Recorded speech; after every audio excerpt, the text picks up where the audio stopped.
నమస్కారం అండి. మాది ప్రొద్దుటూరు, కడప జిల్లా. మా మేనకోడలైన నాగశర్మిల ఆడుకునే వయసులో 11 సంవత్సరాలు. బాగా ఆడుకుంటుందనుకున్న సమయంలో మూతి చుట్టపోవడం, కాళ్ళు నరాలు వీక్‌నెస్ వచ్చి ఎక్కడంటే అక్కడ పడిపోవడం మేము అది గమనించి ప్రొద్దుటూరులోని ప్రముఖ హాస్పిటల్ దగ్గరికి తీసుకెళ్ళాము. డాక్టర్ దగ్గరికి తీసుకెళ్ళాము. తీసుకెళ్ళిన తర్వాత ఆ డాక్టర్ 4 రోజులు ట్రీట్మెంట్ చేసి ఇక్కడ ట్రీట్మెంట్‌కి తగిన ఎక్విప్‌మెంట్ లేదు, కర్నూలుకి తీసుకెళ్ళండి అని చెప్పారు. మెడికవర్ హాస్పిటల్‌లోకి తీసుకెళ్ళమని సజెస్ట్ చేశారు. మెడికవర్ హాస్పిటల్‌కి వచ్చిన తర్వాత మేడం సింధూర గారిని కలవడం జరిగింది.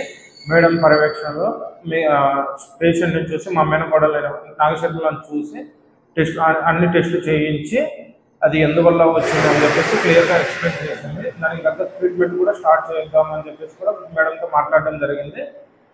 అది వారం రోజులు అడ్మిట్ చేశారు. అడ్మిట్ చేసిన తర్వాత ఎటువంటి సర్జరీ లేకోకుండా ఇంజెక్షన్స్తోనే బ్రెయిన్కి సంబంధించిన ఇటువంటి వ్యాధులు మేడం గారు దగ్గరుండి అన్ని చూసుకొని నయమయ్యేలా చేశారు.